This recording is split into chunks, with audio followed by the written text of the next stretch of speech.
Thank you very much, everybody. Appreciate it. This is mostly an economic conference, and we have Steve Mnuchin with us, Larry Kudlow.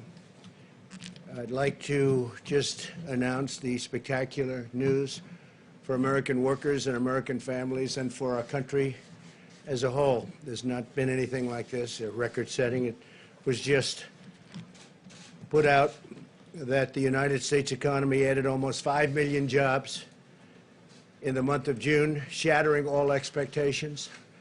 I was watching this morning, and the expectations were much lower than that. The stock market is doing extremely well, which means to me jobs. That's what it means, jobs. This is the largest monthly jobs gain in the history of our country. The unemployment rate fell by more than 2 percentage points, down to just about 11%. We're down to the 11% number.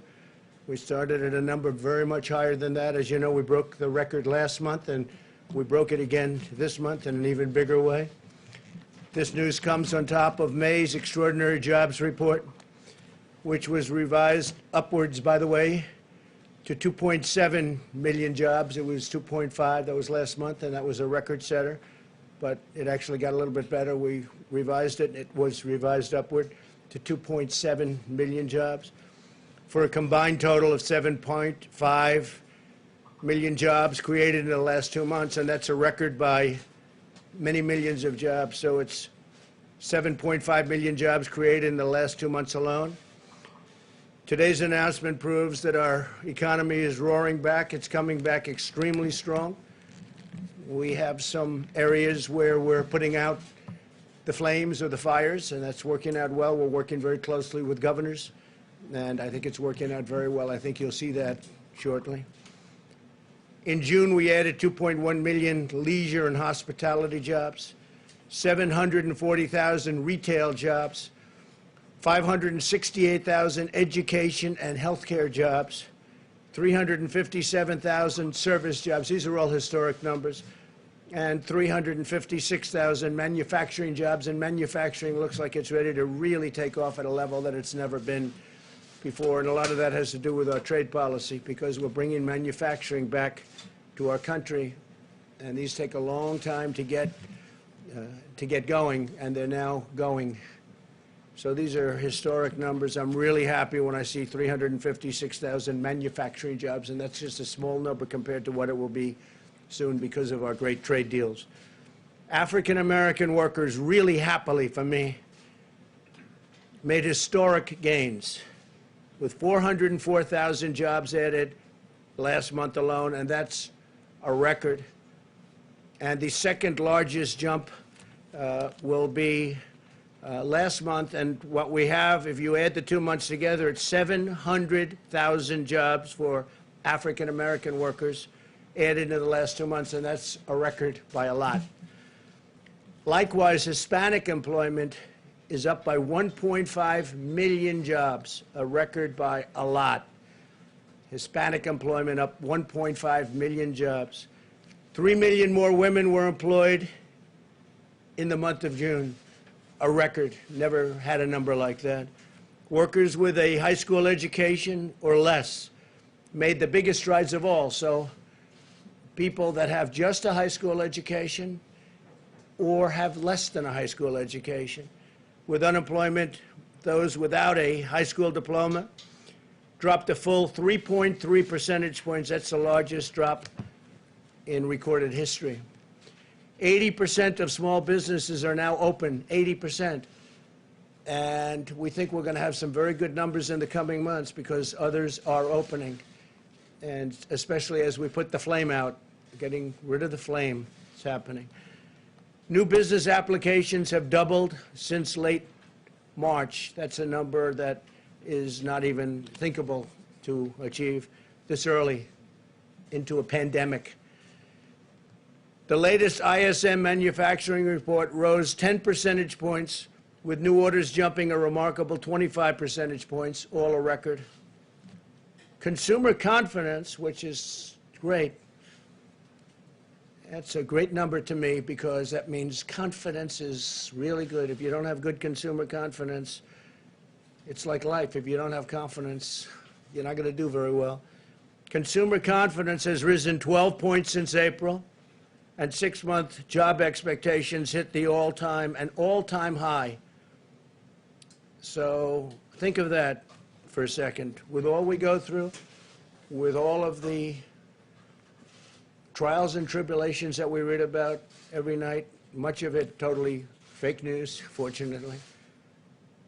And if the consumer didn't get it, you wouldn't have good consumer confidence. We have consumer confidence has risen 12 points since April, an all-time high. Think of that. Retail sales surged an astonishing 18%. So retail sales went up an astonishing 18% in May. That's the largest increase in the history of our country. That's a tremendous number. 18%. The number of, and what it means to me is jobs. The number of unemployed Americans re-entering the labor force rose by 43%. And fewer workers are dropping out of the labor force than before. And the crisis is being handled. You know, if you look, we were talking this morning, something to think about. China was way early, and they're getting under control just now. And Europe was way early, and they're getting under control. We followed them with this terrible China virus, and we are likewise getting under control. Some areas that were very hard hit are now doing very well. Some were doing very well, and we thought they may be gone, and they flare up, and we're putting out the fires. But other places were long before us, and they're now, it's a life, it's got a life. And we're putting out that life, because that's a bad life that we're talking about. But all of this suggests that workers are confident about finding a new job. The stock market is soaring with the best gains in over 20 years. In the second quarter, the Dow Jones increased 18%. This is in a quarter, 18. These are not numbers that people have heard about. It's the best in 33 years. The S&P 500 increased by almost 20%, the best since 1998 for the quarter. And NASDAQ increased over 30%, the best since 1999. And we had a 50-month, if you look over a long period of time, a phenomenal number. But if you look since the election, we've gone up. The Dow went up close to 45%. The S&P 500 went up 47%. And NASDAQ Composite went up getting close to 100%. So these are numbers that are not numbers that other presidents would have, and they won't have it. The only thing that can kill it's a bad president or a president that wants to raise taxes. You want to raise taxes, this whole thing, your 401ks will drop down to nothing, and your stock market will drop down to nothing. This is not just luck, what's happening. This is a lot of talent. All of this incredible news is the result of historic actions my administration has taken working with our partners in Congress to rescue the U.S. economy from a horrible event that was formed, took place in China, and came here, and they could have stopped it. They could have stopped it. Nobody likes to write that, but they could have stopped it. They know it, and I know it. Through the Paycheck Protection Program, we've extended over $520 billion in loans to nearly 5 million small businesses, saving and supporting the jobs of tens of millions of American workers. This has been a tremendous success, levels that nobody's ever seen before. But we saved all of those jobs and all of those small businesses, and some will be large businesses soon, perhaps. We also rushed urgently needed relief to millions and millions of hardworking taxpayers. They got that directly, and we're working on a phase 4. We're working with Congress. That work has started. Steve Mnuchin can give you a little briefing. Talking about payroll tax cuts. We're talking about more money being infused. And it comes back to us. It comes back. It's all coming back. It's coming back faster, bigger, and better than we ever thought possible. These are the numbers. These are not numbers made up by me. These are numbers. We've implemented an aggressive strategy to vanquish and kill the virus and protect Americans at the highest risk, while allowing those at lower risk to return safely to work. That's what's happening. Our health experts continue to address the temporary hotspots in certain cities and counties, and we're working very hard on that, where the relationship with the governors is very good. We made a call, Mike Pence made a call just yesterday and said, what do you need? Not one governor needed anything. They don't need anything. They have all the medical equipment they can have. Thank you, U.S. government. They have all of the ventilators they have. You know, we're giving many ventilators and selling in some cases and giving when needed, but we're the ventilator king. We're now producing thousands of ventilators a week, and we're helping other countries. And other countries are desperately in need of ventilators, because this is now at 189 countries. That changes all the time, that number. Our last count is 189 countries, and many of them don't have money, and almost all of them don't have a capacity to build a ventilator, which is hard to build, very complex, very expensive, very big in many cases. We've done an incredible job. So we have assembly lines building ventilators, and we're building thousands a week. All of these people are working with governors and local officials to restore best practices, and that's what we've done. That includes face coverings, social distancing, testing, and personal hygiene. Wash your hands. State officials will decide how rapidly to open their economies. That's largely up to them. If we see something that's egregious, we've gotten involved with a couple of them where we thought it was unfair. We'd like to see churches opened quickly, and some of them just don't want to do that. In New York, we got a great ruling from a judge, thank you, Judge, that they can open. If these best practices are implemented, then the hot spots can be calmed quickly, and we understand this horrible disease right now. We didn't understand the disease at all. We did the right thing. We closed it up. We would have lost millions of lives. We've done a historic thing. We would have lost millions of lives. And now we're opening it up, and it's opening up far faster than anybody thought even possible, and more successfully. And as I said, you're going to have a fantastic third quarter. It'll be a third quarter the likes of which nobody has ever seen before, in my opinion. And the good thing is the numbers will be coming out just prior to the election, so people will be able to see those numbers. The fourth quarter, likewise, will be extremely good, and maybe most importantly, from the standpoint of our country itself, next year will be a historic year. Next year is going to be an incredible year for jobs, for companies, for growth. Things are happening like nobody would have thought possible. I do want to comment, Boeing, as you know, is moving along in their process.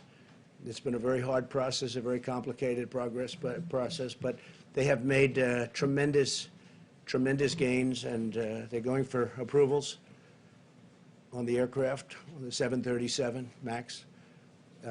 They're also starting to do some real business, so I just want to congratulate Boeing. They've been through so much. I think it was probably the greatest company in the world. I used to say it was the greatest company in the world, and then it ran through a very tough period of time. But I just want to say that Boeing has made tremendous progress in a short period of time. And other companies I don't even have to talk about, because they're all setting records.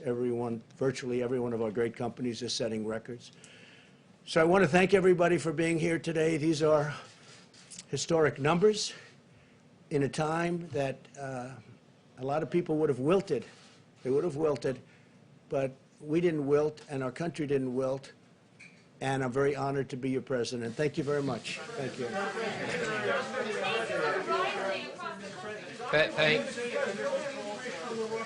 Bounties in your PDB. So let me just make some additional comments. And first of all, we couldn't be more pleased with the results today. Again, between this month and last month, that's about 8 million jobs, 8 million people we put back to work because of the CARES Act and working with Congress. I think, as you know, people thought we would have 30 million people unemployed. Fortunately, we never got to that. So 8 million jobs back, but our work is not done. Our work won't be done until every single American who lost their job because of COVID gets back to work. And there's no question, I want to thank the Senate and the House for working with us. There's no question these programs are working. I also want to thank them for extending the PPP. As I've said, it's our priority when we get to the CARES 4 bill in July. We will look to work with the House and Senate on a bipartisan basis to repurpose that money. We have about $130 billion left. There are going to be a number of businesses that are particularly hard hit, and we'll be looking to give those businesses additional money. So CARES 4 will be much more targeted for the businesses that continue to need work, but there is no question that this is working. And we look forward to continuing this progress. Again, I think 8 million jobs, really extraordinary. Now, let me just make one other comment. Director Kudlow and I are not wearing masks up here because we've both been tested this morning, okay? And that's the only reason, but even with that, we did social distance, so I'm pleased to see you're all wearing masks. I'm going to let Director Kudlow make a few comments, and then we'll both be happy to take questions. Thanks, Stephen. Just briefly, underscoring these high-frequency indicators. You know, it's a difficult thing to do. We haven't had much experience with these pandemics, but I will say this. The Apple Mobility Index is a very important index. It's literally a real-time daily indicator, and we're not seeing any declines. It's still strengthening, even, I might add, in some of the southwestern states, which have difficult hotspots. Housing demand and housing surveys are just soaring. Automobile demand now expected for the third quarter, about 10 million plus production units. The trucking surveys look very, very strong. And the Dallas Fed survey, I don't recall if it was in the President's notes, because it's obviously in Texas, a bad hotspot. The Dallas Fed survey, which goes to the end of the month, has not yet shown any declines. Now, it may. I'm not going to rule that out. And I would say, as a general matter, these job numbers, as good as they are, erasing a third to a half of those who are unemployed, there's still a lot of hardship and a lot of heartbreak in these numbers. I understand that.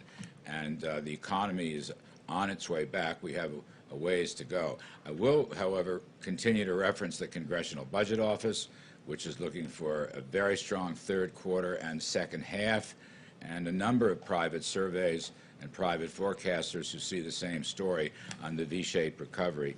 And with good policies and leadership, 2021 can be a big bang year, and we will be able to get back to the peak levels of 2019. So I believe we're well positioned. I think we have a lot more work to do. I get that. And as Stephen mentioned, we'll see how the policy discussions go later this month. Thanks. Sure, go ahead. Mr. Secretary, are you concerned to see new unemployment claims rising? We're at 1.4 million layoffs last week, and that number is actually going up, not going down. Are you concerned about that? Well, let me just say again, I want to just say, we're going to be concerned till every single person is back to work. Now, when you look at these numbers, I think it's tough enough to predict economic numbers in normal times. In these times, you have to look at all these numbers in the entirety. So what I would say on that is there's a lag on the unemployment claims. I think you also know many of these states we said up front are completely backed up. So no, I would focus on the jobs numbers are the most accurate numbers, the trend of 8 million jobs back. But having said that, I'm concerned until we get everybody back to work. Obviously, this is good news today, no question about it. But it's also obvious that the crisis that is surging through Sunbelt states, record number of cases nationally yesterday, threatens all of these economic gains. Many states are throwing their reopenings into reverse. What additional actions is the administration going to take to stop that? Will the administration, and will the president specifically, call on Americans to wear masks?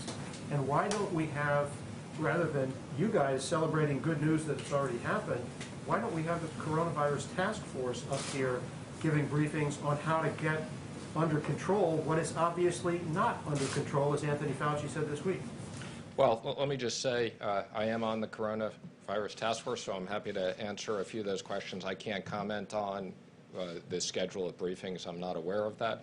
The president specifically put in his speech encouraging Americans to wear masks, social distance, and hygiene. because he's the President of the United States and people are not around him close, and the people who are around are tested. I don't think he needs to wear a mask. But the rest of us, absolutely, and the President supports wearing masks. I was at the House this week testifying. I'm sure you saw my picture with Chair Powell on the Wall Street Journal. I never thought we'd have a picture like that. But yes, we are encouraging Americans to wear masks. Now, unlike last time, as I've said, and yes, I realize the numbers of cases, we're monitoring that carefully. We're monitoring the hospital capacity. Let me just say I've been briefed on where we are on vaccines and virals. I'm very encouraged we'll have things by the end of the year. So yes, we're going to be careful. And I wouldn't say reverse. I would say the states appropriately are pausing certain things like bars and gyms, which obviously are the more contagious types of things. And I think the states are acting appropriately. Yes. Thank you, Mr. Secretary. To John's question, there is John. Look, Deborah Birx has been down in Arizona and Texas. So they have put a team in play, and CDC is doing more of that. And what they're doing is working with local officials, government officials, but health officials, to really re-emphasize what I call the list of best practices. And I think that will do the trick. And if you have to phase out, as Stephen said, if you phase out bars, so be it for a few weeks. I think some places might have been over-exuberant and now have to come back and get back to these best practices of distancing and masks and testing and personal hygiene. But Larry, the President just said a few minutes ago that we're getting this under control. It is obvious to anyone watching that it is not under control, and Anthony Fauci said so out loud this week. I think what Dr. Fauci said is that if people don't take these things seriously, okay, that the numbers could continue to spike. So, They're spiking right now. again, what I'd say is the numbers are up. We're obviously watching this very carefully. We think that there is the right balance, and we're working with the states on the health issues and the economic issues. We'll go to the next question. Yes. Mr. Secretary, there is a record number of new infections every day. Does the White House regret encouraging states to open as quickly as it did? And do you think some of that is backfiring? No, absolutely not. I think we've had a very careful plan, again, working with the states. This is primarily the states' responsibility, but working with the states. And again, I think there's plenty of places we can get people back to work safely. I can tell you in the Treasury, we're going to take more people back. We are social distancing. We're checking people's temperature at times. There is a safe way to reopen the economy, and we're going to do that carefully. Yes. Secretary, a lot of Americans are worried about what's going to happen with schools in the fall for kids, and there's a real economic argument that without schools, a lot of the workforce can't actually truly return to work. What is the administration doing about this? How are you working on it? Are there strategies that you're trying to employ? We're working with schools and universities. Again, I think in most cases, schools will be able to open safely. Some schools will need to spend money. One of the things we'll look at in CARES 4 is if we need to give money to schools to properly equip their areas, I think that's something that will be high. Absolutely. We want to make sure that kids are safe, and that if there is money that schools need to spend to safely have people in classrooms, social distance, spread things out, change hours, these are all the things we're looking at. Mr. Secretary, can you assess the current need for American families in a Phase 4 bill? I mean, in the spring you said that a very big number was needed. What's the current need? I think it's too early to tell, and that's the reason why we're waiting. We've spent an unprecedented amount of money. We have authorization of $3 trillion. That's an extraordinary amount of money. A lot of that money is not in the economy yet. We're continuing. That's why we're extending things like the PPP. And before we go back to Congress, and I'm already having conversations with certain members of Democrats and Republicans to get ideas, but we want to see the economic numbers. As I said earlier, people thought we were going to have 30 million people unemployed right now. Fortunately, we're about 15 million unemployed. We had 5 million people unemployed before this, so we got 10 million people to put back to work. The President's committed to do what we need to do in the next bill to protect kids, protect jobs, protect liability. Yes, in the back. Mr. Secretary, if you take a look at the President's Twitter feed over the past few days, he tweeted a video of a supporter yelling white power. He's been tweeting a veto threat if if military bases are named away from Confederate generals. He's been tweeting a lot about Confederate statues and not wanting them to come down. We're in the middle of a pandemic. Is the president more focused on preserving or celebrating the Confederacy than getting this pandemic under control? Let me just say, I think the president's focused on everything. I think this issue of statues and everything else is a complicated issue. There was an op-ed in the Wall Street Journal from the cardinal in New York about the Bible and everybody other than Mary and Jesus Christ. I think it's a very complicated issue. We need to have a balanced view of history. This is for the white power video, because he has it. Again, I'm not. We're here to talk about economics. We'll take one more question in the back. Mr. Secretary. In the back, yes. Mr. Secretary, where is the Treasury Department on sending stimulus check to mixed status families? There's a lawsuit that was allowed to proceed. Are you guys going to be doing that anytime soon? Or you're going to leave it to the courts to decide whether the Treasury Department has to do it? I'm sorry, I didn't understand the question. What's the question on stimulus checks? Mixed status families, so parents of American citizen children, people who are married to undocumented. Our position is that legal Americans, American citizens, should get the payments. That's our focus. If people are here illegally, they're not going to get economic payments. So, but let me just say, we're very focused on, as part of the next CARES Act, we're going to seriously consider whether we need to put more payments and direct payments over. Worked very well. Thank you, everybody. How much state and local aid? How much aid for state and local governments? We'll consider that. We'll have discussions.